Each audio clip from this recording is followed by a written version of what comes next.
heart attack by the time this is over. All right, everybody. We haven't even started. Oh. Okay.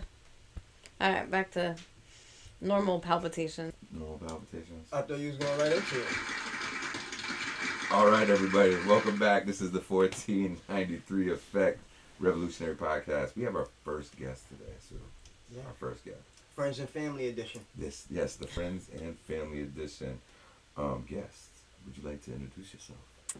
Hi, I'm Alyssa Rae. I'm the Minister of Defense for the Connecticut chapter over here. All right. All those applause. They love you here. They love you here at the podcast. Oh, I should probably say the chairwoman of the Second Rainbow Coalition, too. That's kind of new. So wait. I'm going to need you to explain that. What do you mean new? Well, I've been the chairwoman, but I had a partner. So Gotcha. it's so been there's a new development. So it's just me as of right now. Well, congratulations. That's got to be quite a thing to have to do with. How many? Is that a big coalition? There's a lot of organizations in that for the people that don't know. I mean, it's nationwide. It's a nationwide coalition. I think that we're somewhere around 8 organizations right now. Okay. I would have to mention them? Which ones? I would have to go back and make sure that oh god, I hope I'm not missing anybody. Okay. We have the American Indian Movement. We have NASO, which is the North Alabama School of Organizers, which is through Hy Thurman, who is an original member of the original Rainbow Coalition, and the Young Patriots. Who else? What did I say? La Mesa de Brown. La Mesa de Brown Berets. Poor People's Army, the Green Party of New Jersey, us, New Era Young Lords. I feel like I'm definitely missing somebody, I feel like I'm missing like 1 or 2, but you have somebody that's fairly new. Reverend Pinckney's organization is called Banco. I'm not positive what the acronym stands for at the moment. Yeah, so I might be missing one, and I'm sorry if I am, and we have a bunch of elders, we have, a bunch of people to help guide us that were in the original Rainbow Coalition. So that's incredible to have that opportunity. So like, I think in my head, they're kind of an organization, in themselves, but, yeah, so we're just kind of getting our gears together. We're working on steering committee stuff, getting a manual going to make sure that we all got the same goals and respecting other people's goals and other organizations, what they've already had. Like, each organization already has their own, like, we have our own, 13-point program. Poor People's Army, I want to say it's a 16-point program. You know what I mean? Each organization has their own set of rules and discipline. So as a coalition, we have to respect each other as well. So when did this Second Rainbow Coalition start? May 14th, 2021. My birthday. wasn't you there again? I was there. Weren't you there, Subi? I think so. I think so. That was my birthday. That was my 50th birthday, matter of fact. So this Second Rainbow Coalition has been around for 3 years. Yeah, actually, I think I did cover everybody. I hope I did everybody justice. I think I got it. Great job, Chairman. Thanks. Chairperson, Chairwoman. Chair. Do you want me to read the statement of immunities? Sure, why not? Okay. Listen, this is a friends and family episode, right? So we're talking about unity, positivity, coalitions. Why not introduce the Second Rainbow Coalition, right? Yeah, I mean, I've definitely read this a handful of times. So, all right. The preface is that the U.S. was founded as a colonial settler state based upon white supremacy and slavery, stealing the lands of indigenous nations, breaking every treaty made with them, and confining them to reservations or concentration camps. As the country became more powerful, the eagle sunk its claws into other nations, making war on Mexico and grabbing its northern territory, invading Cuba, Puerto Rico, Hawaii, and the Philippines, and either annexing them outright or making them colonies or neo-colonies. And in the 20th century, it became the major imperialist power in the world, exploiting both the people within its boundaries and those in every other country, bullying them with military interventions and robbing them of their right to self-determination. As Huey P. Newton stated, we have 2 enemies to fight, racism and capitalism. Between the two, capitalism is primary. Racism is a byproduct of capitalism. The working people of the world of every ethnicity and nationality face a common enemy that is destroying life on Earth. Our enemy is a small ruling class of property owners controlling most of the world's wealth and resources. We must have our basic needs met to live a good and meaningful life. Food, shelter, healthcare, education, freedom from oppression by the state, and peace with other nations. To obtain these essential things for life, we must have the power to see to it that the abundance that is available is shared equitably. Okay. So now the statement of the unity for the Second Rainbow Coalition is the legacy of the First Rainbow Coalition dates back to its founding on April 4th, 1969 by the original Black Panther Party, original Young Lords, and Young Patriots organization. A number of other organizations joined this coalition not too long afterwards, such as the American Indian Movement, which we have now, Brown Berets, which we also have now, Rising Up Angry, and the Red Guards, and others. Since the founding of the United States, the masses had developed a number of popular movements that came together to fight back against this capitalist imperialist system in various ways around particular demands. Nevertheless, none had established a movement quite like the First Rainbow Coalition. This historic movement was the first of its kind that established a model of class struggle like no other. Its charismatic leader, Chairman Fred Hampton of the Illinois chapter of the original Black Panther Party, stated that at the end of the day, we weren't engaged in a race struggle. He said, "It's a class struggle, goddammit." By uniting with the various oppressed ethnicities and masses, they were able to bridge the gap between the various ethnic communities that white supremacy had sought to keep divided. This class solidarity equipped them with the material basis and class consciousness to see their common class condition, therefore the necessity to form a united front against their common class oppressor. The capitalist imperialist ruling class. The ruling class viewed this as the greatest threat to their class rule and subsequently used the entire repressive forces of the state, police, courts, jails, prisons, and intelligence agencies in order to crush this emerging revolutionary socialist movement. Now, we refounded the coalition, the Rainbow Coalition, on May 14th, 2021, with the intent of upholding the legacy of the original Rainbow Coalition. We believe that this historic example is the model for the United Front that will best serve our class liberation. By upholding the 10-point program of the original Black Panther Party, which was subsequently adopted and later expanded upon by the original Young Lords, Young Patriots organization, and all other Rainbow Coalition members, we establish our programmatic unity. The 6 disciplinary rules that we uphold ties all organizations in our coalition to a common professional discipline. History has bestowed upon our generation a common class mission to fulfill. The representatives of the capitalist imperialist ruling class, represented by the Democratic Party and Republican Party, cannot liberate us. It is their class intention and interest to uphold our common class oppression. Therefore, it is only we, the oppressed masses of all ethnicities and nationalities, who must build the necessary class solidarity, class consciousness, organizational structures, and a united front that will ultimately liberate ourselves. This is what the Second Rainbow Coalition is committed to, and this is the historic mission we intend to fulfill. And then it just lists our rules and all that. It's a lot. It's a lot. Yeah. I think it's a lot because I don't think people understand how many different organizations are a part of and how much history is there and how they really try to unify and bring their struggles together to really show, like you said, that class struggle. Mm-hmm. On top of the race struggle, but the class struggle is really bring all of us together, in our situation. So. Yeah, we've definitely learned, well, I've definitely learned on a personal level that there's obviously huge, racial tensions in this country. There's terrible things that happen, with much higher percentages with black and brown individuals. But it is the bottom versus the top. It is not left and right. It is not red or blue. It is the bottom versus the top. And that is the part that I think that we struggle with the most as a society. Every time that I hop onto my town forum, which it's such a mess. It's such a mess. But I hop onto my town forum on Facebook or whatever, and you just see it. It's bickering back and forth, Republicans, Democrats. If it was this, if these guys were, if these guys didn't just get back in power, then blah blah blah. Neither one of them is doing anything for any of us. Stop looking for one of them to save us. Right. When can we find the commonalities and stop talking about what this person did or what this person should have done?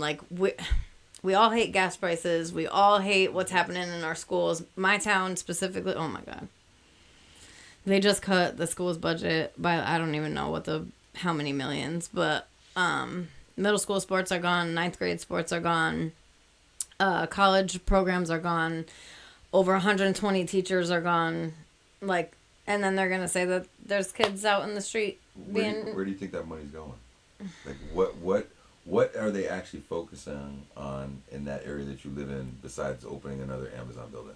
They're playing catch up, but they are also building luxury apartments too. So, which we're seeing all over the place.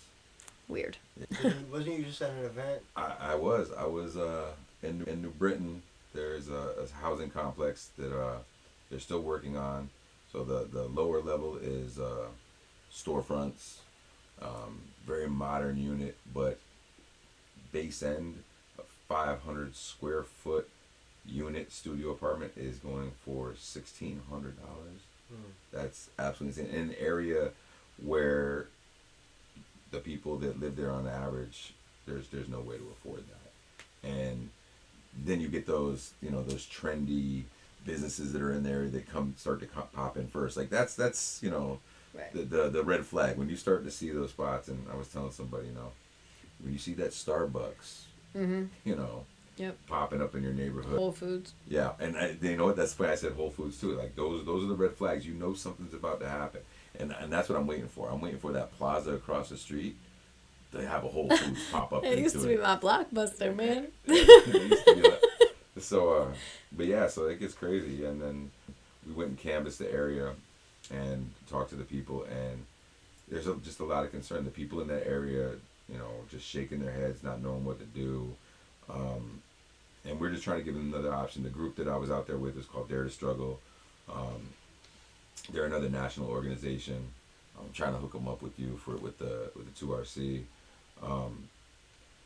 And I really admire what they're trying to do and get the awareness out there. And they're actually got some plans of action too. They're not just about talking to the people and hearing what they got to hear. That's important, but they're also telling the people, like, we've already ambushed the mayor at the Memorial Day parade. We've already shown up at this office. We've already done these things. Like, we want to be the voice for you, but we want you to know, if you're aware, and if you are aware, what you really know of the situation, and share as much information. So, you can either join us or let us be the ones that try to do something about the situation. So, shouts out to Dare to Struggle. And the way that we got linked up with them was that they just so happened to be showing the Takeover documentary. And I saw it on Instagram, and I was like, wait a second. I'm like, Ian, we gotta go to this. Like, there's no question whether we gotta Absolutely. go check out what they're talking about, Can't do a documentary about the young lords and not have some young lords show up. Right. And then we also, like, but then when I was scrolling through their Instagram and stuff like that too, they're doing the same work that we're doing out here. Like, I just left boots on the ground, right? Yeah. I got out of my car when we got boots on the ground. Our definition. It's a broad term. It's used as like getting out there and like, being outside. Actually doing the work. Yeah, touch grass, whatever, however you want to word it. Yes. But our boots on the ground is food distribution, clothing distribution, hygiene, all that kind of stuff. Y'all started it. I wasn't around when it. Yeah, but you took it over and you elevated it. And I have to shout out Briam for that too. Yeah. Shout out to Briam. Y'all definitely elevated it. I would go down there. Consistent chapter. Huh? Became the most consistent chapter with their boots on the ground. Yeah, absolutely. But it's so repetitive. When she goes in, I watch her. She jumps out the car. She pops the trunk, and she already got like 2-3 individuals that you're used to seeing her down there. Yeah. Oh yeah. Helping her out, helping her set up, getting things together, making sure everybody is making the right line, and nobody's being disrespectful or rude. But no, it's beautiful. But that comes from building with the community. Right. Oh yeah, absolutely. And if she wasn't so consistent with them, she wouldn't be able to have conversations with them if she just went down to the green. No, absolutely. To preach whatever it is she was preaching, because that's what they call it, right? Preaching. Right? But how easy does that make it, right? When you're done, when you see them every week or every other week, on a consistent basis, and they see your face and your familiar face, Right. how easy it is for you to be able to sit there and talk to them. Oh, absolutely. Like, we see them when we go out to, because, like, where we set up most of the time is where most of, like, the New Haven protests start as well. So, like, we see them when we go to protest, and we're, hi, Mr. James, how is that, whatever. They're, at this point, they're our friends. You know what I mean? Like, we bought Mr. James a pair of shoes because he got big feet. So, like... We didn't have a size 15. I'm sorry, but This is the same guy that it took forever to find him the jeans. oh god, this poor man. He's extremely thin gentleman, but I get it for being out there living in the actual environment and the conditions. Like he wanted this extremely large pair of pants. Yep. So he could put his other pants underneath it, So, oh man, but that poor man. He's my favorite. I was. How difficult it is for you to be able to keep boots on the ground so consistent. Every so often I get a little bit stressed out, either because my kitchen is exploding. I actually just went through and reorganized, so I feel a lot better. But, like, honestly, this past week, I just got another donation. There's this lady that lives down the street from me, and she has, a lot, like, I believe she might take care of her grandchildren. She's got, like, maybe 3 boys, so I'm just constantly getting clothes from and then her husband and her. So she just brought me 4 garbage bags and 2 totes full of clothes while my donation station is what I call it. Listen, you killed it when we, April when we went down there, when we had all the donations set up, you had the whole storage unit set up, and you had the pantry. But right before we sent the boxes over to Puerto Rico for the Back to Puerto Rican project. Oh my goodness, so you're actually pretty good with that, like with the donations and outreach and stuff, like. Well, that we lost that pantry due to funding. I forget. I think Corinne was getting a grant to help with that space, but now we have a spot where we do the Empower You. What's the name of Corinne's Power Up Manchester. Well, Power Up Connecticut, Power Up Manchester. Corinne is incredible. Absolutely love her. Yep, badass. Like she's the greatest. But what was I saying? So we lost that space, and so a lot of the stuff for Empower You, where Empower You is a program that Corinne started where we go to a low-income community in Manchester every Wednesday, and we do either, some type of art project. We give them snacks, just to kind of give them some space to relieve themselves and give their parents some relief and whatever, and just connect with them. And that's a really good time. At first, it was only people of color that were in there, and she had some mentors and stuff like that. But after a while, I want to say that there was some drop down in membership. So she said that I could do it, and so I've been doing it for probably the past year or so. I actually haven't been there in like a month because I just started that new job, so I feel really bad, and I gotta go see my kids. But that's where our original pantry had stemmed from. That we had. We were working in the field with the kids, like heavy. And she's incredible. I don't know how she does all of the stuff that she does, but what ended up happening was, Miss Grace is really the one that runs Empower You at this point. So Miss Corinne is doing all the, back behind the scenes work and all that kind of stuff. She has some medical stuff, and she actually just got engaged too. So congratulations for that. Yeah. But yes, so that's one of the programs that we've been able to kind of like, through just making connections in the state, like we did the kickball tournament, right? You remember that? Yeah. You know what I mean? That's where I go on Wednesdays, every Wednesday. So even the clothes that I get from that lady, a lot of times when they have bigger events, because they'll either have the fundraiser. When they had the fundraiser, we had a table of clothes out. You know what I mean?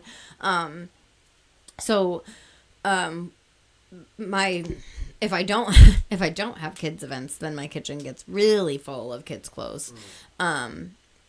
But generally we end up finding, like yesterday I found a way to get rid of, because we have a whole bunch of like business clothes and stuff like that.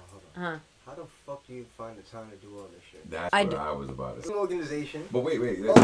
We speak a lot, and I be asking you and full-time mom, Single mom. Yeah. Doing your thing. Yeah. Every protest you can think of. She got a job. Single I definitely don't go to every one that I want to go to, but I go to as many as I can. But it's well like and wait, hold on. We haven't listed yet. So, shit. Single mom, full-time job. You're the Minister of Defense for the chapter for the New Era Young Widows chapter in Connecticut.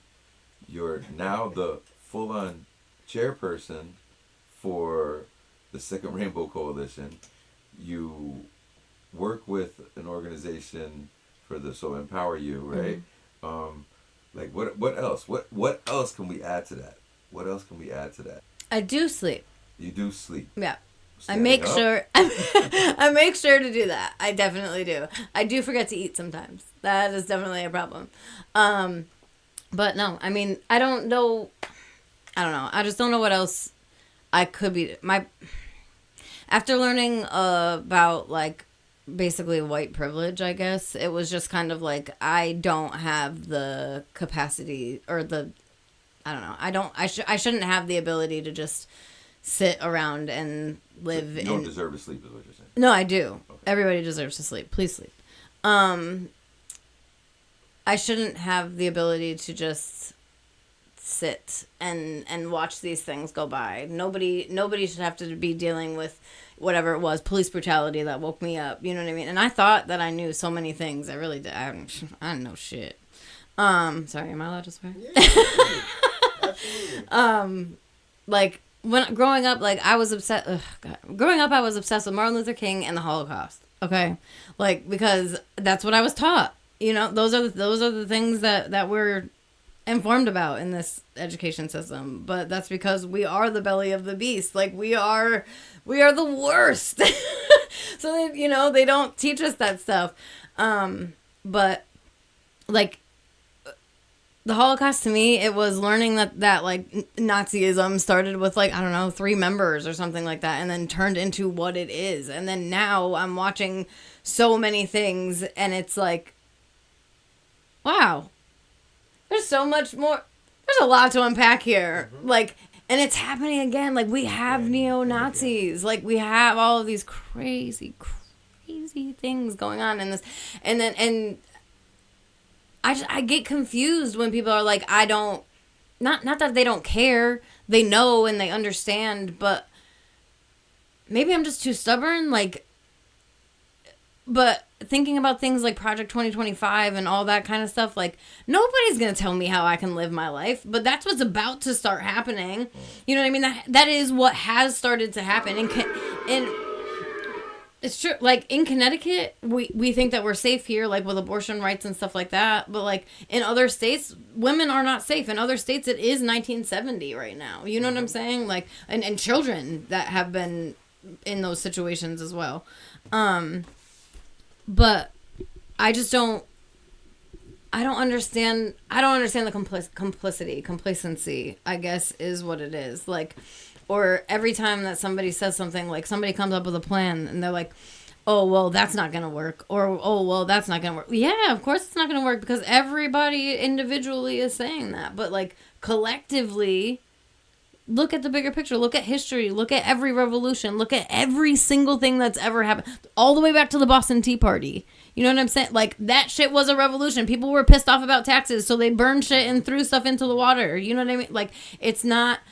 I don't know. We've been so brainwashed and whitewashed into thinking that we only need to focus on ourselves. And I get that to an extent. Everybody does need to take care of themselves. You know what I mean? Take care of your mental health. Take care of, whatever. Do your skincare routine. Do all that kind of stuff. But, like, get outside. Like, fight back a little bit. Like, even local politics, like the town council and all that stuff. Like, we have a lot of people that are really pissed off in my town right now. But not a lot of people... For certain rallies and stuff like that, we'll get hundreds of people to show up. You know what I mean? But it's not a consistent. It's not a follow through. It's not once we get these people elected, we're holding these people accountable too. Like, I don't even know how I started, but I don't think this was what I don't think this is what I was talking about originally. We're going to get into the politics right now, right? But who are you as an individual, right? Like, who is Alyssa, right? Like, where'd you come from How did you get from where you are now that's so consciously aware of societal issues and of yourself, right? Who are you and what drove you to do everything that you do today? I mean, I that's what I want to know, right? Wow. Listen, impromptu. Okay. And it could go, listen, you can take it where you want to go. As personal as you want to go. Right. Well, I never know how to shut up, so. Okay. Well. That's all. I'm really bad at putting myself in any type of box. So, like, I'm a queer individual. I do not fit into any specific category necessarily. I like people. I enjoy human beings. I also enjoy my free time and my alone time a little too much. But anyway, not the point. I grew up in a, I don't know, middle class, I think, white, households. My mom definitely, like, instilled good values in me when it comes to, like, donating my things, and we always did some type of, like, a make a difference day, but it was always, like, one day a year, and we always, like, my whole family went out and, like, we, like, painted fucking, I remember one time we painted a shelter. One time we painted the hole in the wall gang camp. You know what I mean? Just, like, stuff like that, whatever. My dad is an addict, so I definitely had some interesting back and forth. I had a stepdad who was definitely there for a good percentage of my life. But just very conflicting, kind of confused kid, I guess. I'm ironically the black sheep of my family due to being the white girl in the Puerto Rican organization. But yeah, I'm the whitest black sheep ever. My family is mostly either conservative or, like, poor white that don't realize that they fit into this category too. So how do you navigate that? Right? I know don't. Dinners must be wild at all. There's not many of them. There's not many. I'm not invited. There are dinners. I am not invited to many of them. My dad lives in Kansas, so that saves me a lot of travel. Like, very limited communication as well. If I do see him anytime in the near future, it will be for the first time in years, and that's also due to, like, he told me that I was an embarrassment years ago, like, that, wow. I didn't know what I was talking about. Reminded me that I'm Anglo-Saxon, which apparently nobody's used that term since, like, 1500. I don't fucking know. Like, I don't even know what my ancestry is. I don't know shit about that side of my family. So, whatever. But yeah, basically it was just like, and this was like when the Black Lives Matter movement was, like, first emerging and blah, blah, blah. So, like, I just cut ties because it was unhealthy, and I didn't feel the need to continue that back and forth. And even still, when he just recently reached out, still had to make a stupid fucking racist joke. And I didn't respond. And it wasn't even a joke. It was used a word that is wildly inappropriate for a 60-something-year-old white man to be saying, who doesn't believe in interracial marriage. That I don't know. That's probably where a lot of my stubbornness came from too. I was waiting for you to say, he said, how many spicks does it take to screw in a light bulb? Oh, Lord, no. He wouldn't. Oh, God, no. I would not. Don't be setting her up like that. Oh, Lord, have mercy. Like no, he just used the N-word. Not with an ER, with an A. He was just like, help her out. And I was just like, and then like asterisked it, like, sorry, I had to. Absolutely fucking not. No, you didn't. You did not need to say that, because now you know that I have absolutely no reason to fucking answer that stupid ass fucking question. I'm not answering that shit. Like, why would you say that to me after fucking 4 years of barely communicating due to this exact shit? That's you're dumb. Like, sorry, that's probably not nice. Whatever. I'm sorry, but, like, old white men are dumb. We know that. But so my dad was very, like, didn't believe in interracial relationships, and my mom was always very, but, like, I don't know, my mom would probably be considered a liberal. She's just like, I can't watch the news, it makes me sad, that kind of stuff, whatever. My stepdad acts like he doesn't have any feelings. And then my dad is the more, like, vocal one, who's a little bit more rough around the edges, whatever. But So I definitely grew up in a very interesting dynamic, I guess. And interesting is definitely the word. yeah, it was. And like the way that I explain it too is like I really don't even know how my mom and my dad were in the same room long enough to procreate. Like it just doesn't. The two of them don't add up at all in any way, shape, or form. My parents, it was margaritas. But yeah, probably. I mean, well, no, I don't think my mom was a big drinker, but my dad could have done everything. But so there's like I always had like this reckless side, you know what I mean? This side of my family, and then this side of my yep. I had like two. It felt like it felt like I was part of two different existences. You know what I mean? And I was, you know. But then, like, I don't know, I went to Catholic school up until I was in 6th grade, and then I went into public middle school, and shit got a little bit reckless there. I got, struggled with mental health stuff for a good percentage of time. We all do. Yeah. Went to a lot of places about that kind of stuff. That was kind of like my mom's tool, was like, I don't know what to do with her, so like put her into a, facility or something. No. I mean, certain therapies and stuff like that. Like I have tools. The way that I look at a lot of things is take what you. This is advice that my mom gave me, so thank you for this part. Take what you need and leave the rest. So what I got out of a lot of that was a lot of trauma, but at the same time, I did gain tools. I do have my own coping skills, my own coping mechanisms. However, to get through whatever kind of struggles that I was going through, whatever. And I've certainly progressed out of. I definitely deal with mental health stuff still, obviously, but I don't struggle as hard as I did back then because I know my place now. Before I never felt like there was a place for me. I didn't fit in. I was literally like, my stepdad is Sicilian. My 3 step siblings have black hair, brown eyes, you know what I mean? Like super olive skin. And I'm just this little white girl with blonde fucking like towhead blonde hair and blue eyes. And everyone's just kind of like, there's something going on in this picture. You know what I mean? Nowadays it's not as uncommon, but back then people, I stuck out, and I still do, because I also never knew how to shut my mouth back then. I've always been, a little bit against authority.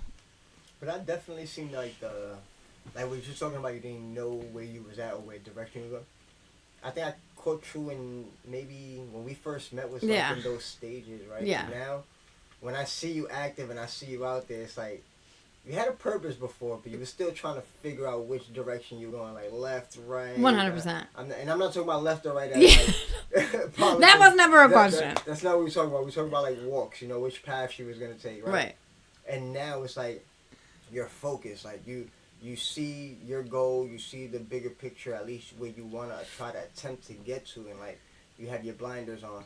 And I find that really dope, because like I said before, you was a little more all over the place when we first met. Yeah. But the reason I asked, even to bring it back, like, who you were, right? Because I believe every revolutionary has a story. And with their experiences and the things they've went through in life is what molds their ideology today.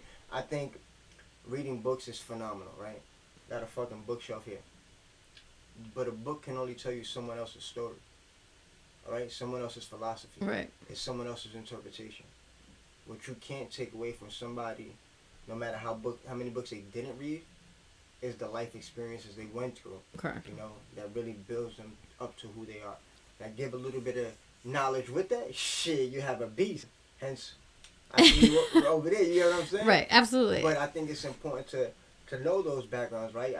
If you look at every major revolutionary in some form, shape, or fashion, they were like the black sheeps, of their family, or, of their time. You know what I saw when the first time when her running down the street with the shopping cart. I'm like, this lady's gonna get us arrested. No, all right. I'm not gonna get anybody. No, I don't know. We don't have to get into the description of that, because that she wasn't done telling her story. But I wanted to ask you something, because you were, progressively getting through your telling us who you were and how you were. You're also a single mother. Yeah. I hadn't quite gotten there. I talk too much, but how old's your child, for one? 16. 16. So you got a 16-year-old athletic boy with a fractured foot. Well, who just fractured his foot. But how does he feel about what you do? Oh man, that's a loaded question. He did not. Okay, so let's hold on. Let's go back to a little bit. My son, How old were you when you had your son? Yeah, I was 17 years old when I got pregnant. I was 18 years old when I had my son. And I was in a very abusive relationship. That is kind of the part that I hadn't quite gotten to. By the time that I was a senior in high school, I ended up dating a 25-year-old man. Got pregnant within a month and a half of that. Clearly, the decision that I made was to have that child.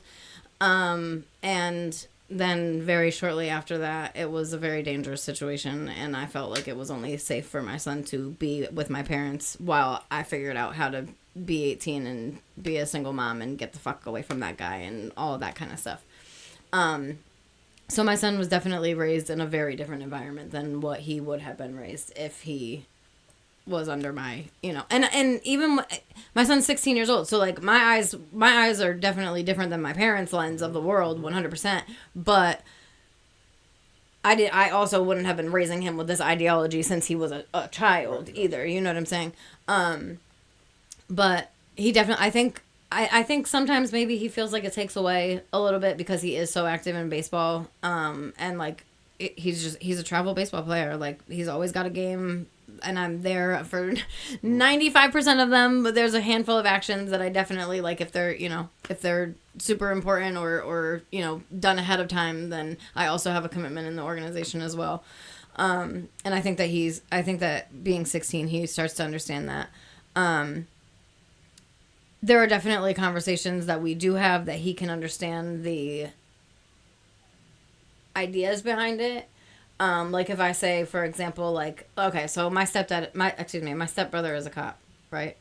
So when I start talking about police brutality, he gets offended because my brother. He personalized it. Correct.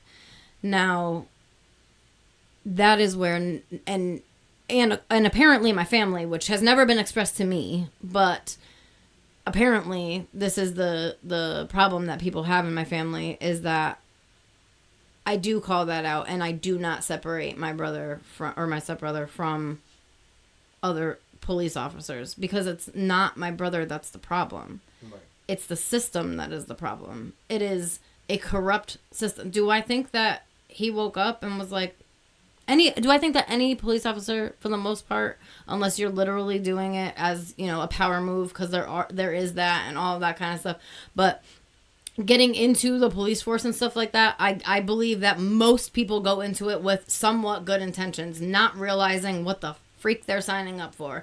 Just like people in the military. I don't think that the people in the military realize that they're going to support the... Absolutely not. They're chasing socialism. Oh, damn, I wasn't supposed to say that shit. You know what I mean? Like, all of that kind of stuff, but that's where whitewashing comes back and all that stuff. And so it's really hard for me to have that conversation. He likes sports.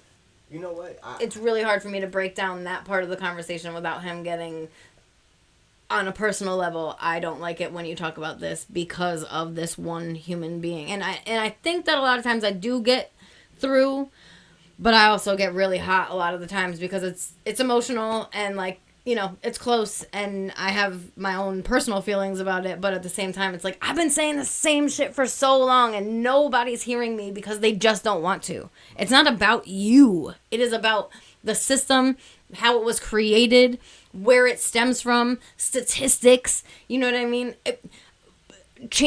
Moving funding so that you and your guns don't have all of it. Listen, I go through the same issue with my oldest daughter. Her mother's a correctional officer. So when I talk about, school to prison pipeline, mass incarceration, the corruption within the prison, you see her, she gets into defensive mode in high school. Right.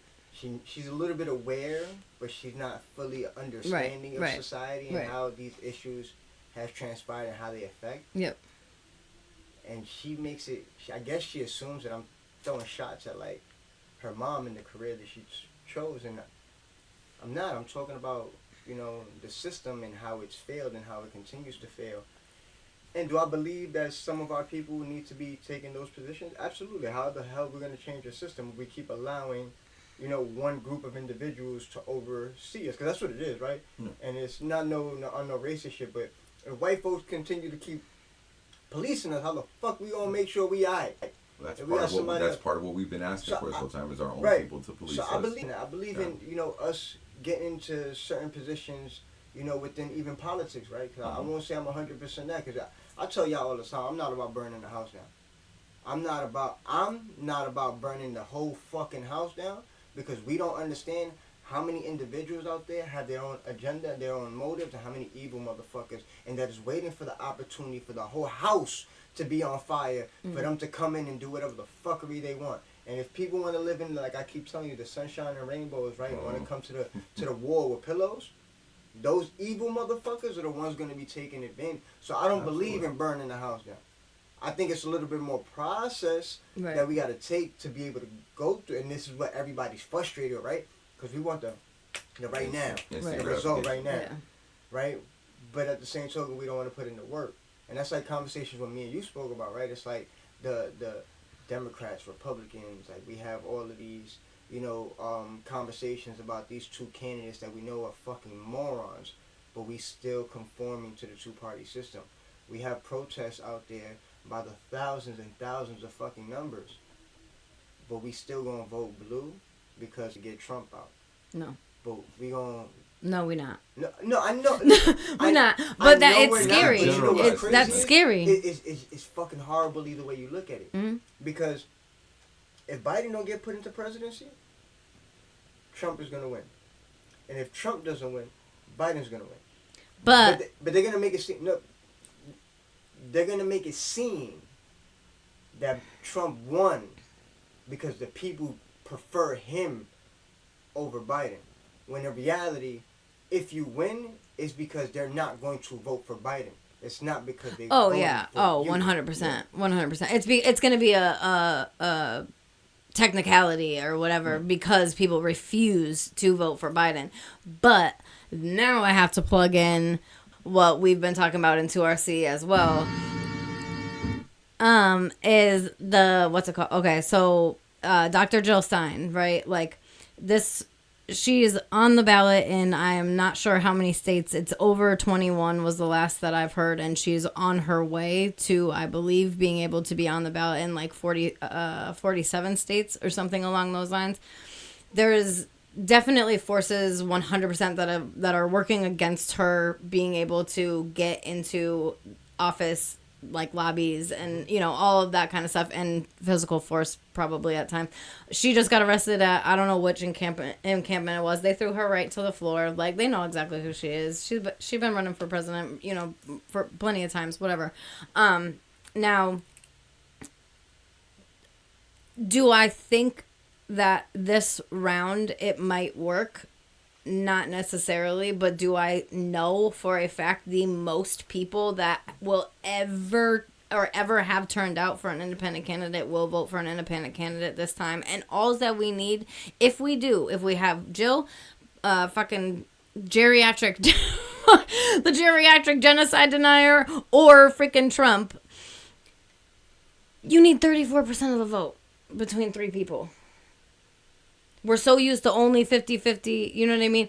And I don't know what needs to happen to make that happen, but get a people's tribunal, you know what I mean? Like make sure that Jill has the opportunity to speak. We need to make sure that Jill has the opportunity to speak. We want to hear what she has to say because she is anti-war, anti-poverty, all of these different things. She is in line with all of our beliefs. And there's other candidates as well. There's Cornel Weston. There's the point for Jill Stein is that she is already on the ballot, so it's not going to be a write-in. She's literally already there. She is so much, unfortunately, for using a lack of a better term, she's so much closer to already being where she needs to be on the ballot, right? So supporting her and pushing for her seems to make the most sense. This is on a personal. This is not just Second Rainbow. This is not Second Rainbow Coalition. That's personal thought that I just had. But we need to understand that as the people that we do have the power to be I know a bunch of old white people that don't want to deal with Trump or Biden too. But we need we need everybody to know that we have the option of Jill Stein. Not enough people even think that that's a thing, even think that we have that option. And I think I said something about tribunal and then got thrown off. But like, say that there's, the debates when they have whatever debates that they have, right? Why do we always only hear the Republican and the Democratic candidates? Why do we not hear the Green Party candidates? They don't feel like they're worthy enough to be, and that's foul, because I think if you're worthy enough to run for presidency, everyone should be heard, and I don't think anyone should refuse a debate. Unfortunately, if you're running for presidency, anybody that wants to debate for presidency should be allowed to debate. It shouldn't be. So even right now, y'all know how I feel about Trump, but Biden talking about, I'm not gonna debate Trump because I already beat him over 4 years ago. Yo, bro, well, all the shit I want to hear what fuck shit you got to say now. It's because he knows he doesn't have the capacity to actually fucking stay in a debate and not fall asleep. I knew that was coming. But we will, if we don't have the ability, if we don't manage to, I don't know how the people would be able to get, a petition signed to be able to get Jill Stein to be able to be in those debates or whatever the case may be. She will be at the RNC and DNC marches. So we will be able to have the opportunity to hear from her. She came into a meeting with the Second Rainbow Coalition probably a month or so ago. And she was supposed to be on there for a few seconds, and then her, campaign people were supposed to take over for her. She stayed on that meeting for an hour and a half and took all of our questions, and they were not light questions. You know what I'm saying? Like, we're talking like revolutionaries from all over the country. Real serious questions. How do you feel about, political prisoners? What, instantaneously the answer is immediately released. You know what I mean? Like, she has the same ideology. Do I think that electoral politics is going to get us out of the situation that we're in 100%? No, absolutely not at all. But do we need somebody in there to even be able to hold them accountable rather than fucking Biden? We need a foundation. Right. Biden is so bought by AIPAC and by these $4 million that he gets from Israel. He's never going to stop this genocide because he makes money off of it. Our only resource is weapons. That is all that we have. Why would he do that? Except to be able to get elected again. But his ties to Israel are so strong that his ties to us are less strong. I mean, I think the United States as a whole is tied to Israel. And the only reason I say that, because I don't. But he's the top paid, I believe. No, I'm not pushing back on that at all. I don't think Trump would do anything different, though. I don't think a lot of candidates would do anything different. Right. He'll just genocide harder. Yeah, but it's because of the policies, and this is why we focus on like the presidency, right? This is what me and you talk about, right? Focusing also on the local politics when we have the opportunities to, because those are the ones who kind of control a lot of the policies and the laws and treaties that are being passed. They're the ones who come together in these committees to be able to pass these, policies. And for me, it's like, I agree. Fuck Joe Biden. He does capitalize off of war just like every other politician does, right? Because if you really look at every politician and where they have stakes in, and if you look at the corporations and the weaponry, past presidents that have right taken advantage. Look at the 20-year war in Iraq or in the Middle East, right? In general, right? How many billionaire politicians came up out of that 20 years because of investments? Right. Like I said, even presidencies. We talk about George W.'s his vice president. Wasn't he CEO of Halliburton, which got all the construction contracts? I mean, I'm older than I look, but I was like probably 12 when he. All these things, play different roles. So when you're talking about how can we get a third party person into one of these debates, I think we're automatically stuck. We don't have control because one party has control over this portion of the news service, and the other party has control over this, and they're the ones. But they're the ones that are hosting. They're the ones that are hosting the debate. Right. So they're not going to put the third candidate on there because. You're absolutely right. I think the problem is that we forgot we run the fucking show. We did. We are allowing them. No, absolutely. To assimilate us into what. But that's how it's always been. So how do you take control? It has not always been like but that. How do you take control of that? And now what do we do? So So do we put together a debate and make sure that this person is the first person that's part of this debate. Yeah. How do you get Trump and how do you get Biden? I don't give a shit. I don't even care. I already know what they have to say. I'm a genocidal maniac and I'm an idiot. Like, I don't care. Like, all I need to know. I think, to be honest, the first thing we have to do is stop watching them. Yeah. That we have to stop watching. We need platforms. I don't know why. We have to stop because remember, again, they're worried about what? Ratings. Yeah. And not for nothing. If you look back 20, 30 years ago, yo, bro, when you watch these politicians and you see them debating, that shit is slander. They're throwing shots at each other. It's so disrespect. It's so childish. But us as Americans, we've been so used to conforming entertainment of that nature that we've allowed that shit into our politics, bro. So when we watch that shit, we entertain. We got the popcorn. Oh shit, you heard what Trump said? Oh, look at Sleepy Joe. He's falling asleep over there. Oh, did you hear what this person said? We talked about that recently. It's gotten worse now because everybody is so, our society where they're locked in. We got all these damn, like I said, housewife types of shows where people want to see fighting. They're excited about that. Trump wins dates not because of his intelligence. It's because he's a fucking TV star, bro. He knows how to feed to the crowd, and he has his own audience he caters to. Yeah. Well, I noticed the other day. You're fired. I'm just saying, that was The Apprentice. Oh yeah. I thought you were firing Subi. I was like, maybe we only third episode in. I noticed the other day when I was listening to, I think it was probably Democracy Now! When I was doing the dishes, but I noticed what Trump does when he taught. Well, whatever, he does a lot, but he repeats the same words over and over again. This trial was rigged. This trial is a disgrace. This trial is like in the same video clip, a minute-long video clip. He's repetitive. He's saying the same exact things so that people just use the... It's just the same way that I learned how to take an order at Dunkin' Donuts. Okay, you want a medium caramel, 3 creams, 3 sugars? Okay, medium caramel, 3 creams. You keep repeating it back and forth, back to yourself so that you don't forget it. He's doing that to cater to that audience so that they just repeat everything that comes out of his mouth. His memory going because he's like 2 years off of fucking Biden. So honestly, I thought it was his memory free. No, not memory. It's strategic. It's subliminal messaging. Yep. But directly at you. Yep.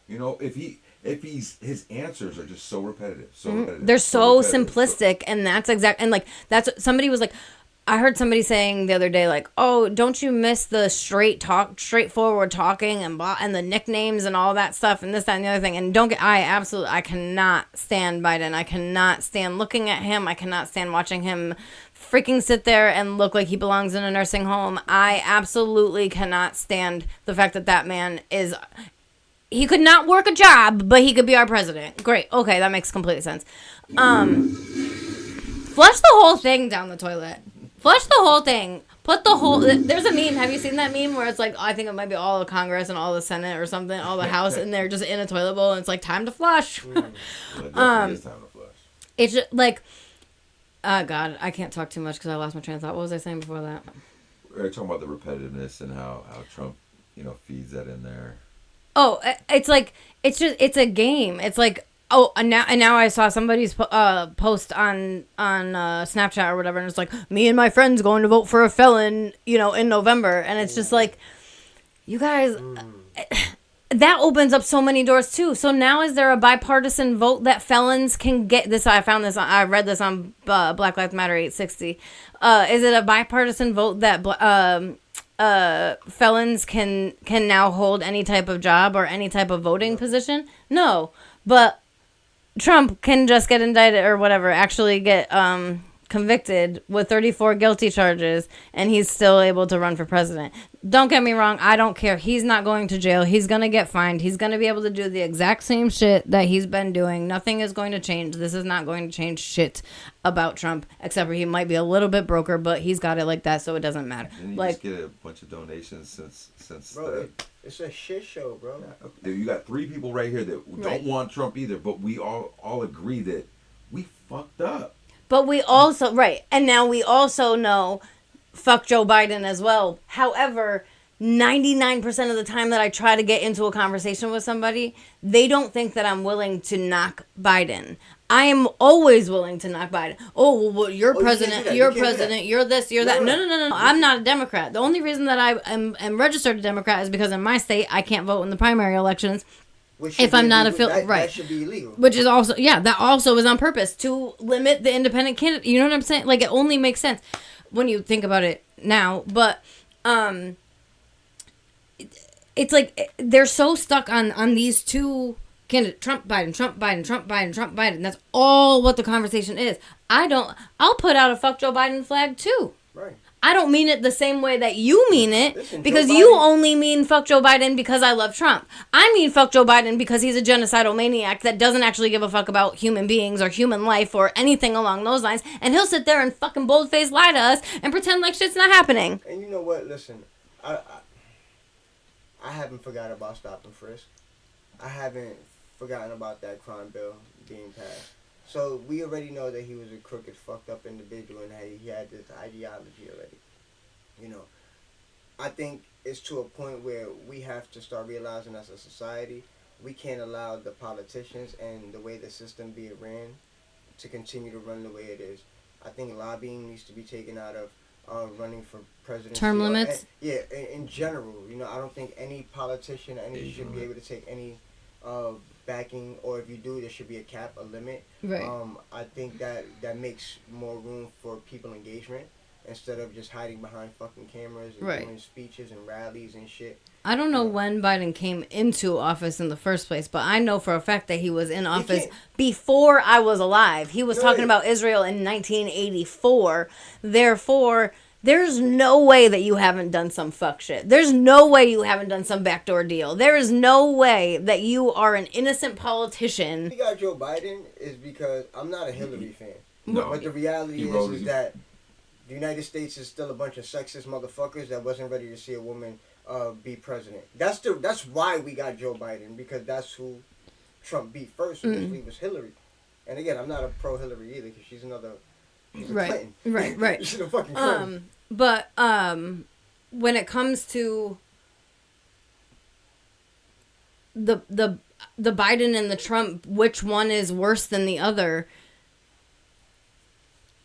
The way that I word it is Republicans, we know that Briam says the same thing all the time. At least Republicans, I know what I'm going to get. At least Republicans, I know I'm going to get Project 2025. I don't know if everybody's heard about Project 2025. If you haven't, look it up. It's fucking terrifying. Talking about interracial relationships, talking about interracial, like all types of stuff being redacted, and they will talk about it with their bold faces and look at you and be like, yes, I signed that document and I agree with that 100%, wholeheartedly. And then we have neo-Nazi versions of that are not in fucking suits walking around in Massachusetts and New Hampshire and Connecticut and all that kind of shit too. So we have people in politics and we have people on the streets with the same type of ideologies. This is not something that I think you have, but we have not grown up with. We have not seen that stuff. We've seen hip-hop being cool and everybody integrated with each other. There was definitely Islamophobia because of 9/11 and all that kind of stuff. But our generation was a very different type of setup. You saw more, not segregation, but... I'm not that old, reality. but like he had to deal with people calling him a spick. I've never had... I grew up in New York City, born and raised. I was born in 88. Nobody ever called me a spick. Yeah. Like, at all. Like, that's... And I'm not saying that doesn't... My dad was called a spick. Yeah, but it's definitely one of those things that grow in the 80s. So I got a question for you. So do you feel that we almost need... Like, so if the Republicans win, right? Trump wins. Do you think that they try to implement that act, that it's now the wake-up call for what we need? I don't want to use the word "that's what we need" because we need to prevent that from happening. Yes. However, the need is prevention. Mm-hmm. However, what will happen is, in my guessing, yes, I think that once shit finally hits the fan and people's marriages and people's everybody's rights, it's a federal abortion law and all of that kind of stuff. once the teachers in your town got cut, that's when you went outside. You know what I mean? Yeah. Those kinds of things. I think that is 100% what's going to need to happen to get people outside. But that is on purpose, and I don't blame the people for that. We don't want it to happen, but unfortunately, Correct. people are reactive. Correct. And again, just to reiterate, I do not blame the people. I do not blame the masses for that. That is on purpose as well. Like I was saying earlier, when I probably went off on another tangent, but we are capitalism trains us to be focused on ourselves, on our family, on the nuclear family structure. That is why capitalism is like socialism. That's a devil. Communism. That's a devil. But 99% of the people in this country couldn't even give you a definition of either one of those things, right? They just know it's bad, right? Even the concept that they have of capitalism is 90% wrong. But my point is that we're so trained to focus on our family and our circle and don't worry about anybody else and blah blah blah. But then when we step outside of our cars to go to some random event that we've never been to this place before, we step outside and there's at least 6 people tucked into little storefront entrances in their sleeping bags and all kinds of stuff like that. How do you just focus on yourself, knowing, or I walk outside of my house in my neighborhood and there's a whole crew of people and it's growing. It's bigger than it ever has been before. We've normalized. We're desensitized. We're too busy watching Netflix. We're too busy catching up on our show. We're too busy, and we're also too busy trying to survive. And that's on purpose too, because we have to work 1 job, we have to work 2 jobs, we have to work 3 jobs, we have to bring our kids to baseball, we have to bring our other daughter to whatever. And that's all on purpose, so that we can't be paying attention. Yeah. So that we don't have time to fight back. I don't know what changed from, I don't know how people, cost of living definitely changed. I don't know if that's like one of the differences of like the 70s of being able to be so like, I mean, you're always young or 25, whatever, you know what I mean? Mm-hmm. But they were actually able to, in person, get together constantly. I don't know if that's because cost of living was different, the way that society was ran was different when it comes down to it, but $1,600, my apartment's less than that. I got 2 bedrooms, 2 baths, and it's less than that, but it's just me by myself. I got no, electricity, I got gas, I got this, I got my phones, I got my son's, everything. You know what part of it was? And I'll be honest with you, it's just, it still is like those technological advances. So the only way we could get together was to get together. Now we don't have to. Right. This is a prime example. True. We're getting together with everybody that's going to watch this podcast. Right. But we couldn't do that back then. As a kid growing up, like, family functions, everything was just bigger. Valid. So it makes it different now. And I'm glad you brought up that point, and I definitely want you to get back to what you were saying. But in the meeting that we had yesterday with Dare to Struggle, we talked about kind of a call to action, and literally you're going to hear me and hopefully the rest of the organization jumps behind this, talk about this more often, is we're basically going to call out all the influencers. Like, listen, it's great that you're got a cooking show. It's great that you're showing me, product endorsements, this and that. But let's get realistic. It's time to actually talk about stuff that's important. So our challenge to you guys as social influencers, the people that have the ear of the youth and anybody that's got a smartphone on them, is to take your device and go out there and be a reporter. Report the news that the media, these networks, are diluting and showing in distorted images. Use what you've created for something good, right? Because they've given it to you as a distraction to keep us from being able to actually know what's going on. So yep. One of my personal things that I'm going to end up being, this is something I'm believing in, and like I said, I hope we can get other people on board with it. Let's do that. So the influencers out there, do not your job, but make that your job. You can still do all the other stuff you're doing, but help us help everybody out so we can live a better life, so we don't have to struggle and deal with the stuff we have and expose these people for who they really are when we get the opportunities. I'm sorry. No. It was actually, I was just gonna say that there was also a campaign, and it's still active. And since that happened, I've definitely seen more celebrities. I'm assuming that what you're saying is like more local influencers. Yeah, you know absolutely. what I mean? The people that are gonna, like I said, in a small town, right, something right. pops up. the celebrities aren't there. Right. But you still have people that consider themselves influencers. Like, right. So mine was like, what I was going to say was that there has been a campaign where if you have not posted anything about solidarity with Palestine, with Gaza, what's happening in Rafah right now and all of that stuff, if you have not spoken about anything, then they're to block all of the celebrities so that they cannot, like a blacklist. I've seen it. so that they cannot make, because I guess they get money off of like basically anytime you scroll into their stuff, even if it's by, I don't know how all that stuff works. I don't know algorithm and yeah, you know. But either way, so like everybody, and like after that, like Kaylani's always been vocal about this, but she just came out with a new video, so watch that because that shit's great too. And Macklemore came out with his song Hins Hall, which every stream the profits go to UNRWA, which is the human rights people. I'm not sure if that's the correct terminology, but they're in Palestine. They're the ones that are trying to help everybody out on the ground over there. And Kaylani's might be going to somebody else. I'm not sure what organization.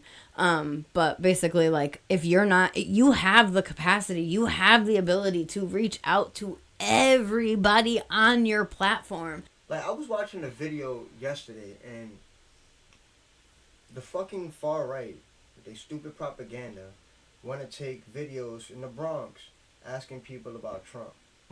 And sometimes I feel like they purposely use the footage of the individuals most unaware of the climate and what fuck is actually going on. Because you put the camera on those persons and it's a camera opportunity. They're going to say whatever. Here, just make sure you say this. I'll put the camera on. It's not even that, bro.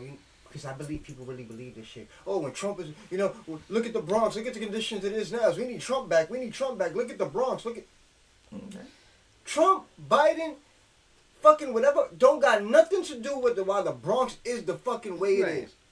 If you living in a fucked up condition, obviously you on the bottom of the barrel, that mother-loving policies ain't never affect you, bro. He ain't never did nothing for you, bro. I don't care who manipulated you into that shit. You're not in a tax bracket for them cuts or whatever to benefit you. So why do we keep saying that? You want to blame the conditions on the Bronx? Go holler at AOC. Go holler at all these other politicians that are in charge of your district. Yeah, but those are also people that a lot of those people didn't vote for because they don't vote for their local politics. It's because we don't talk about local politics because the president runs the fucking country. And he doesn't. He's the overseer, bro. Right. He doesn't run the fucking country, bro. And every single one of them represents the people. They're not there to represent themselves. They're not there to push their ideology. And I think that that's where it constantly is getting misconstrued, especially in a local politic level. From my experience going to town councils and board of ed meetings and this, that, and the other thing. It's like one time they actually told me, so our town council, it was Democrats and now it's Republican. So it flipped this past election cycle, right? The first line of order for them was to create a flag policy. The only flag that has been flown on the town hall, except for the American flag, at any point recently has been the pride flag. We know what you're coming for. We're not stupid. You don't want the pride flag put on our town hall anymore. That was their first line of business. When I went I wrote something down and I went there and I quoted his own verbiage back to him, and it was that, I'm going to misquote it now, but it was essentially that the town council essentially has the right to only choose what they want to be posted on the town green. It is not so that anybody else can make suggestions. It is not for anybody else. It is the town council's right to dictate, essentially, what goes on. And I said, aren't you representatives of people that voted for you in your districts? Aren't you supposed to listen to what your constituents have to say and then go off of that, whether your personal belief is that or not? Because that's not what's happening. And you literally wrote that right here. You literally, in your own document, said, it's what we say that goes. This country, there's no separation between religious and state. There's absolutely none. Even if you listen to the far right's argument, 90% of the time, they can't have a debate or a conversation without referencing the Bible or Jesus Christ's goddamn self. Like, I really don't understand it. And this is how they guilt trip people into believing what they want them to believe, or even voting the way they want to vote. They demonize certain things with those religious scriptures, or manipulate the way the words are put, to be able to get people to do what they want. Right. Those stories are great. I love the stories of Jesus. Philosophy. I think Jesus was a revolutionary. The person that they're talking about was 100. If that's the case, he's not the first brown guy that was killed, but he's probably the first one that they wrote about in a book. You know what I mean? Because what did he do? He flipped over the tables, and he did all that stuff, and he washed the poor people's feet, and he chilled with the lepers, and he did all of those things, doing all the work that we're all collectively doing right now. That's a revolution. That's a socialist. That's be honest. When we talk about like, but Jesus, they changed his color, and then they changed what the perception of what but it was doing. I believe, and this is my personal belief, and I know we normally don't talk about religion's beliefs. We talk about history, so it comes up, and I guess this is the context that I'm talking about. I don't believe that he was like this mythical story that they portray in the fucking Bible. I believe he was a real individual. Mm-hmm. I believe a lot of those things did happen in the Bible. I do believe they're dramatized to be able to draw engagement, to have people drawn to the book. But I do believe he was like a Pedro Arisu Campos, like he was a Malcolm X, like he was with he was in the synagogues, fighting with the rabbis, telling them you're being corrupt, you're using religion to manipulate politics and the same thing of what we talking about now. If you read the Bible without the fucking mystical fucking story, that's what they're telling you. Yep. But then if you really realize like how these religions even became how they became, like, it got whitewashed. If you look at those stories and you only take them for the stories that they are, then they're great stories and they make complete sense. But you can't run a country or a religion that's not actually but meant I don't think it was meant to be taken as a religion. I'm gonna be honest. Like I think the Bible is like philosophy. It's like reading one of Mao's books, or one of these revolutionary books. And I think people fucking took. Well, look at how many different versions of the Bible that there is, and that's exactly what they took. They took the Bible and they manipulated it. Right. Well, they took the Bible and they manipulated it the way that they wanted it to, so that it fits whatever narrative. Right. Because, again, you can't have stories about somebody like Jesus and then have a religion that doesn't believe that queer people should exist, because Jesus loved everybody. But that's you can't, thing, you right? know. So If they God had to make the story. Listen, if they say fit. God created everybody in His image, or in that quote that everybody loves getting tattooed, only God can judge. Y'all doing a lot of judging. A whole lot. Y'all doing a lot of critiquing. All the time. You're doing a lot of, you know what I mean? But it goes back to you can't tell me I'm judging. I'm not judging. I'm just preaching. I'm not judging. I'm preaching. I'm giving you the word. I mean, but then you can't get mad when somebody preach you with 5 fingers, because 5 fingers say a lot to the face. I'm just saying, bro. Like, people have the audacity sometimes. They have the audacity sometimes to want to like project.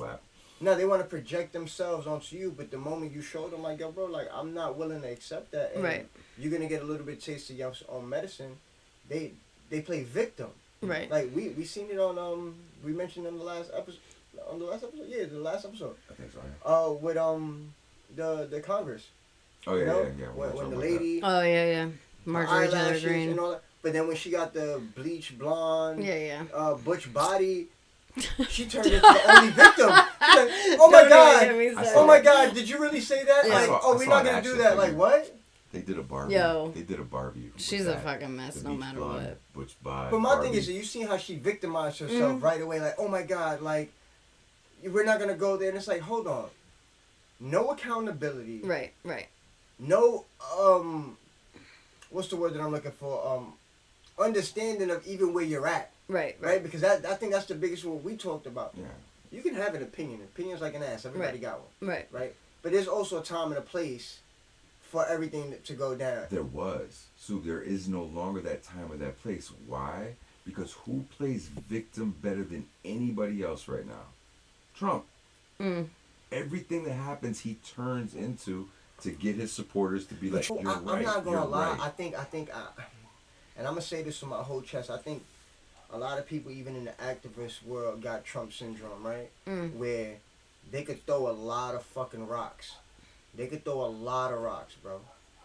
But when they go into their glass house and somebody throw a pebble at them, they screaming and hollering and calling police and doing all types of Absolutely. wild shit. Yep. And that's what the climate is right now, bro. Oh, it is. Absolutely. That's the climate of this society right now, where people want to project how they want to feel, right? Because they want that, I have the right, I could do this and I could do that. You can't tell me nothing. But the minute somebody's like, hold up, I have that right too.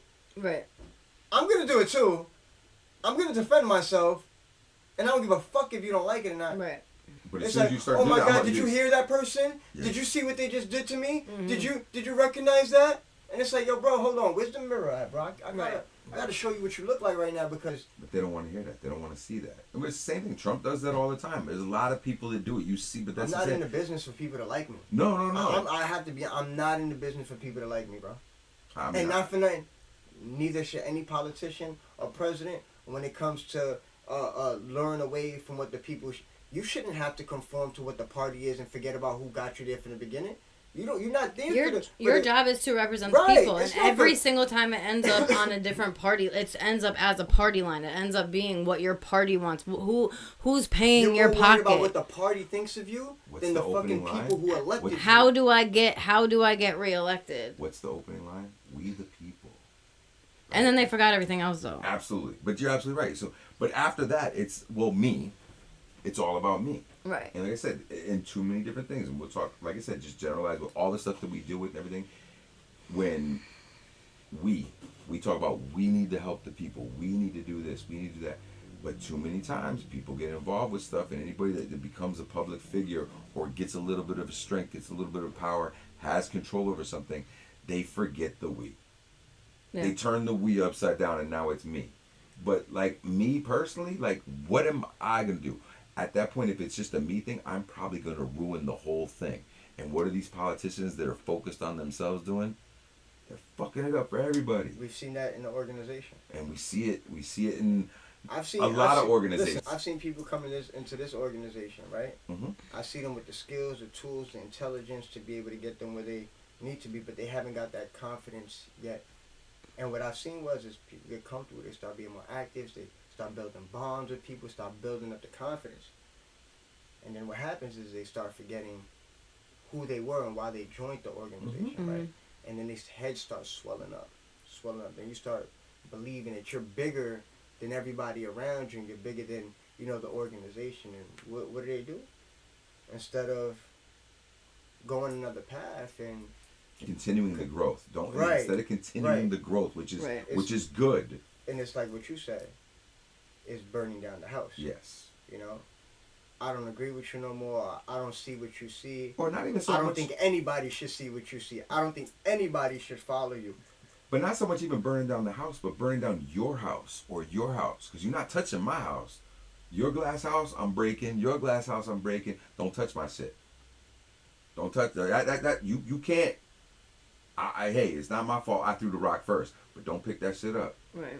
You know what I'm saying? It's like they flip that shit on people all the time. But we see it. You see it on the low level in grassroots organizations.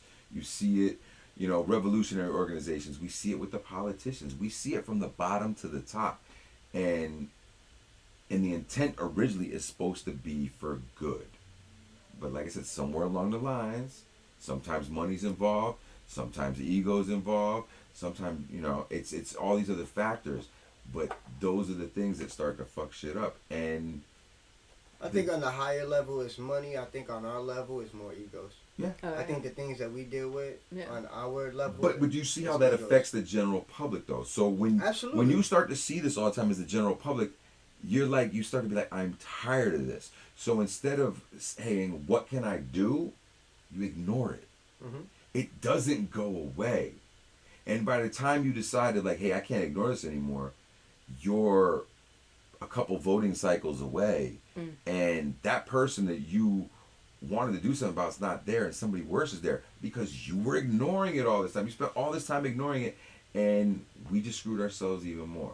If we don't pay attention. Like I said, we're not trying to saying you have to vote for this specific person or that specific person, but you need to know all your options. You need to at least try to be somewhat involved and understanding what's going on around you, because everything is political. People will be like, I don't really do politics. I'm not into politics. Da da da They da. be so full of shit. Everything is politics. Are you sick of taxes? Are you sick of how expensive everything is? That's because we don't make our rules, man. Yeah. Like, but they also don't understand either side of it too. So like when, okay, you turn as a male, right? You turn 18, you gotta freaking fill out that paperwork so it makes you eligible for the draft, right? And I don't know, I'm just dating myself. I remember filling that out. I remember going to the post office. You know that, right? oh no, I don't even. And looking for that draft card, right? And filling it out. And or when you get your driver's license and you gotta check a party, right? So you check what you don't know when you're that age, unless you were one of those kids that was, conscious at the moment. You're not really sure, so you're gonna pick what you're most familiar with, which is probably what your parents were. That's what I was just about to say. One of my exes literally was like, "Are you gonna kill me because I'm registered as a Republican, but it's only because my dad?" And I was like, "Yo, I'm done." But that's the how did you vote? but that's the thing. So then it gets worse. Whatever my dad did. No. I think it was just too big, and that was the funniest part about it was that I want to say that she had registered to vote so that because she was afraid of Trump, but ended up registering as a Republican. She's still a Republican, but like it's bro, it's that's the kind of education that we have around this stuff. You know what I mean? It's like I just got to do something real quick so that I can fix this and hope that it gets better. But I don't really know shit about anything that has to do with this. But most of these voting campaigns will just keep kicking this friend. Preach Republican and Democrat, right? So without knowing the background of each, of the people running that are going to affect you the most, right? So when you go into that voting booth, which is barely a booth now, you got your little paper, you make your checks. Bro, it's a sneaker box on a stick. I swear to God. So most people now, and even though I'm not saying most people now, this has been consistent forever. Most people walk through it. If I check that box off as a Democrat, the first time I vote, I'm probably just checking off for every Democratic person on that ballot, and that's it. Yeah. Because you still don't know. Right. And that's where we're now, we're trying to educate the masses, too. It's like we're not doing vote blue no matter who anymore. Like, it's not the lesser of two evils right now. We are being shown, we are watching babies being slaughtered day after day after day, moms being slaughtered day after day. You cannot tell me that Trump is any better than this man right now. No, he's not. You cannot tell me. Yes, I understand the concept of what the future could look like, but you're not going to lesser of two evils me when it comes to these two right now. So we got our revolutionary Q&A. I was pulling this up. I had to scroll through, so I saved it so it's easily accessible now. First question: who is your favorite historical figure who challenged the status quo? She's got this. Remember, there's no right or wrong. I know, but favorite, that's so hard. Oh, there's a lot out there. That's why I said this is not a good idea. She's got so many things she could choose from. That's what the problem is. Yeah. Just grab one. Grab something that stands out. I think, based on where I'm sitting right now, probably Lolita. Nice. Yeah, you guys already picked her out for me, so it made me kind of look into her a little bit more, and I just want to know what gave her the courage to actually do that shit.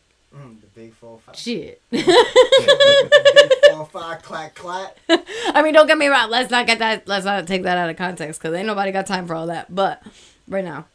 But no, that's awesome. I know when me and Subi did this, we kind of knew. We had I think for each question we had at least 3 options. Right. You know what? I'm gonna be honest. I was thinking about this shit the other day, right? And I was rethinking about the episode. I think every day, if you ask me these questions every day, it would be a different answer. Depending on what I'm learning about. Depending on what mood I'm in, how I'm feeling, what's motivated me. But you know what? That says a lot for a person. So every day, you're at least smart enough to know that you're growing every day. You're learning something every day. Or trying to learn something every day. When we deal, so let's I'll throw this out there, and I'll be the bad guy to do it out there. But when we deal with other organizations or even people within our own organizations, if you ask some of them these same questions every day, you're going to get the same specific answer. Because even though they tell you or they would make you believe how smart they are, they refuse to grow. Right. You're always going to get the same answer. So that me and Subi will have to take this test again later. Yeah, another episode. We'll do it. You know what? We'll save it for. We did it on episode 1. Me and you will redo it at episode 10. All right. At episode 10, you heard that, folks. We're going to redo the Revolutionary Q&A episode 10. So we'll see if answers have changed. I'm sure they will. Question number 2. If you could have a conversation with one revolutionary thinker, living or dead, who would it be? And I'm just going to mess with you because I know you've had some conversations with some of the living ones already. So. I was going to say, her list is just as long as ours. No, I know. Absolutely. I mean, come on. She's the chairperson. If not longer, and I'm not even going to lie to you, because she's very, like, people person. I'm very antisocial. Yeah, but a lot of times when we go to, like, especially when we go to, like, the People's Church and stuff, there's just so much going on there, and they're, like, and I want you guys to be able to get in there, too, so I generally kind of stand in the back, so I definitely but you're involved with a lot. I appreciate you. You're involved with a lot of other things where you get the chance to meet and talk to people that we wouldn't normally come across. Right. You know, on our regular, you know, visits to wherever we end up at. Right. So that's the question. Dead or alive, one revolutionary thinker. Who would that conversation be with? I think I would take the opportunity to talk to Denise Oliver longer than I've been able to. I respect that. I could respect that. Because you get a lot from her. Definitely. Yeah. Like, I've definitely, like, I've been in a lot of meetings with, like, Miss Cleo Silvers and stuff like that, so I've definitely been able to, like, converse with her. And even Ida's mother, I should probably email her. She gave me her email. But I've actually been able to, like, hear her speak and you know, talk about her book and stuff like that, or one of her books. But Denise, excuse me, there was a lot, like I said, there was a lot going on. There was probably like 6 elders there that day. And I don't know that I got to hear all hear all of the answers. You know, everybody kind of, they you know, Mickey answered a question, whoever answered a question, so I don't necessarily know that I got to hear everything that I would want to hear from her. She's got a special kind of personality, so you're not going to always get the politically correct answer from her. So, like, that's the conversation. That's when I ever heard her, like, talk in real life, I was like, listen, that's my... Today's activists, and I'm gonna say this, and I'm gonna say it with care, but I have to be honest, right? Because the day and age we're in right now. Yeah. But if a lot of what we have today, these emotional activists, would have a conversation with Denise Oliver, they wouldn't want to speak to her again. Right. You know? Right. You were standing there when she said, I could never write a book because we have too many sensitive mother still around. I want to say that she plans to write a book, but she's waiting until some of them are not. If I remember correctly, and I hope I am, but yeah, we were all there. We were all right there when that was said. Were you standing there when I whispered in her ear? I think I said I moved in. I didn't whisper, but I moved into her ear and I told her, I was like, "You scared the shit out of me." Oh, no, but I think that I might have mentioned that once, twice. I was like, I can't wait to see Subi actually meet her. Well, a little backstory, guys. Denise Oliver, me watching all her, like, speeches, interactions, and interviews, she gives off this aura to me that scares the shit out of me. She don't mess around. Not in a bad way. It's not in a bad way. It's not. She's so smart. It's, you know what it is? It's that I have to be on point. Yeah. I cannot lack. I cannot, slip. Like, with her, she will pull your card. Absolutely. She will be brutally honest with you. Mm-hmm. But I love that about her. Right. So when I wonder if she's a Leo. I don't know. That'd be dope. We should ask her what her birthday is. But I had to tell her that because I wanted her to know that. Yeah. That's that's what draws me to her, and I admire. But it's that I don't give a fuck. Right. I am who I am. You don't like it, and to still, get away from to it. still be that way today. Yeah. Yes. Like Why you think I was telling her that I'm scared of her from back then? Oh, No, no, it's no. that she still No, but embodies that shit today. And that was crazy. Like I said, when I first saw her speak, whatever, 5 years ago, I was like, wow. And like I said, Janie was there with me. So And she's soft spoken. She don't yell. Our deputy chairperson from Connecticut was with me, and only there to support that I wanted to be there. And by the time Denise spoke, I could see the hand clapping out the corner of my eye, the fist waving in it. But her way her persona and her personality, it was strong, it was humorous, it was honest. It was like, wow, like you could be all those things. Most people today can't figure out how to be one of those things.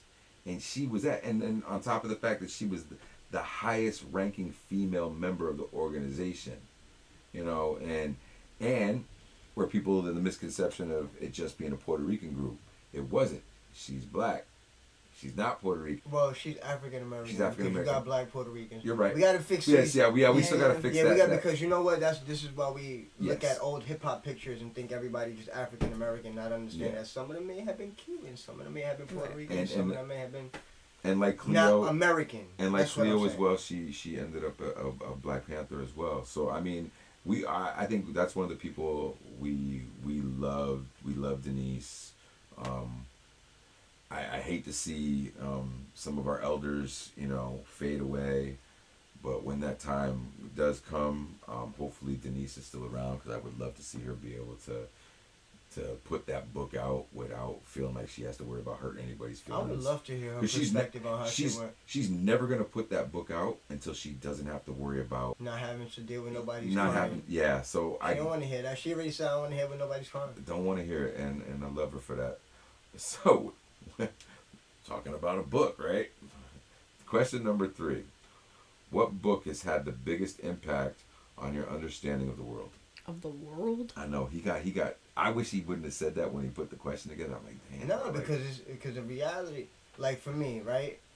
My book was Harvest of Empire. Right. And it's because it shows me how the geopolitics, how incentives coming into this country, the status of different countries and how that holds. So for me, what changed how I look at how the whole fucking world functions, it's not. I'm going to change that question when I ask him again in episode 10, because it's not going to be... It's going to be the same thing, but I'm going to add in it for you when we redo this. What was the book that changed the biggest impact when you first started this organization? Oh, War Against All Puerto Ricans. Because that's the first real, I'm going to be honest, that's the first book that Episode 10, I'm kidding. Not episode 10, so My bad, since you already threw it out there, that's the first book. But it ain't about me, it's about you. Let's get back to you. Dun, dun, dun. I don't know. I feel like, for me, I need to understand how the United States works in the world. Like, because I grew up with, I wouldn't necessarily say like huge patriotism, but like I was 12 when 9/11 happened. You know what I mean? So like my stepdad is a firefighter. You know what I mean? My whole entire perception of that was, we need to fight back, blah, blah, blah, blah, blah, not knowing the whole backstory, why these things were happening, why anybody in the Middle East would be upset, why, with the United States in the first place. So I think it's really what the hell? Oh my God, I'm going to have to look it up. But it's Howard Zinn book, and it's something about the people in the United States. I can't think of what, I could go out and look it up. So pick up that book by that title, by that author. Yeah. Whatever that was. We'll give her a second. So we do have 2 more questions. We're almost done. The bonus question. Oh wait, I'm sorry. And Subi's got a bonus question. But the bonus question is for everybody to answer. A People's History of the United States. Thank you. There you go. We got the book out. The People's History of the United States. Go check it out, guys. This should be interesting, because the questions kind of intertwine. Listen, fix it how you need to fix it. No, I'm not going to fix it. The questions intertwine. So it's, like I said, it's interesting how the answers come out. Which activist do you admire the most? I don't have one specific one. I have a group of them. And it's our elders. Mm-hmm. Right? Like, when I listen to them talk, you know, Andy High, Leslie Wilson, David Rivera, you know, I haven't really had the opportunity to hear Chacha speak much more than the passing of the torch.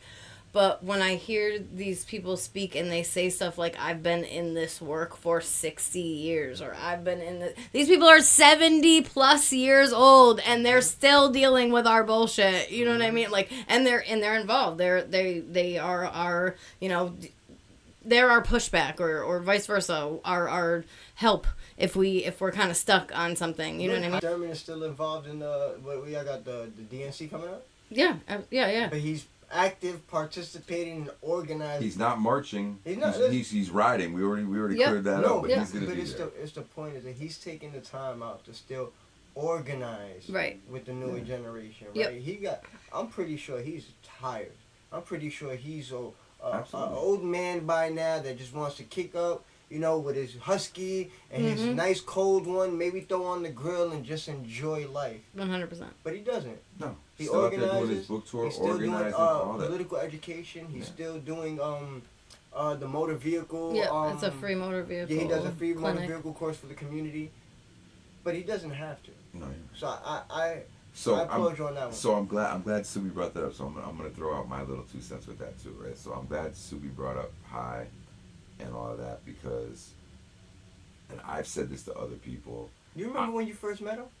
I was excited about me grabbing Alyssa and having the time. I'm like, okay, High's free now. Grab your book.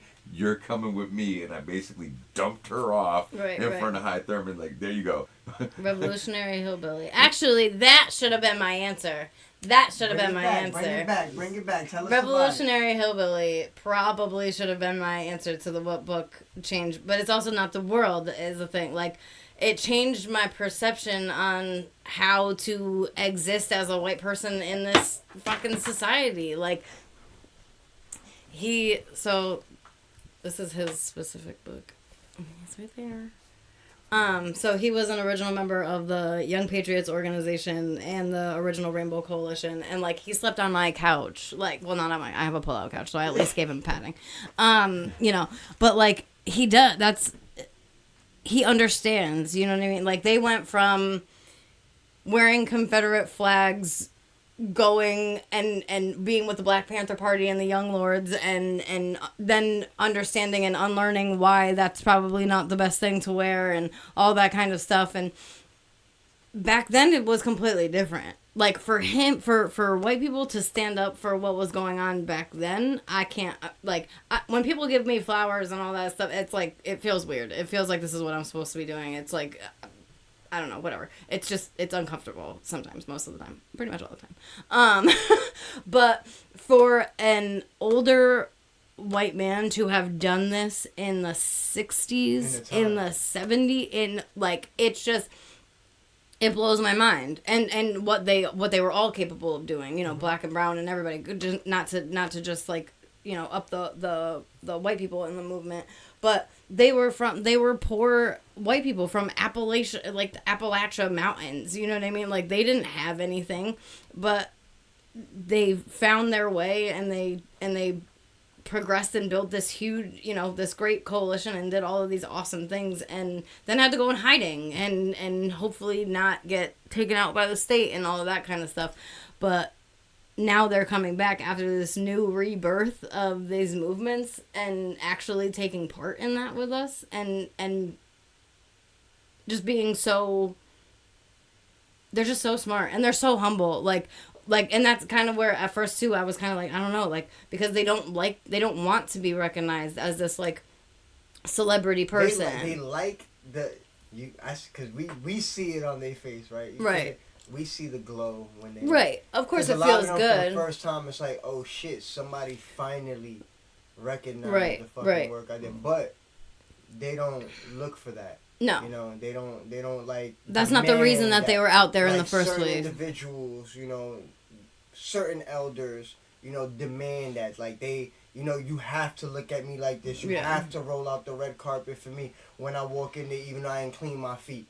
You know, that's what it is with some of these individuals, but the ones we've been lucky enough to work with, you're right. There's no egos, there's no whenever we need them, it's not like we gotta pull teeth to get them to help or participate. Let's be serious. The ones that have those issues, we distance ourselves from.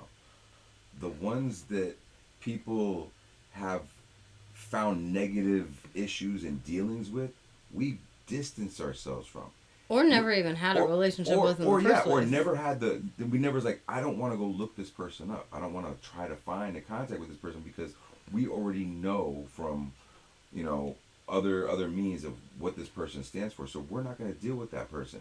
And in the same token, this is a different day and age where is it our responsibility? Is it our responsibility to let other people know to stay away from? No. It's your responsibility to make up your own mind. Just like your vote. I can't tell you who to vote. So if this person's got an issue and this person's not a good person, I can't tell you no.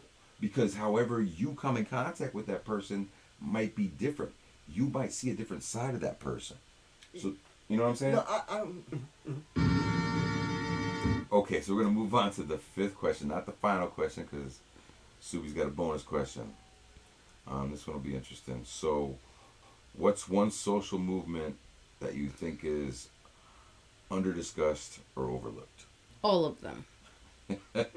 I like that answer.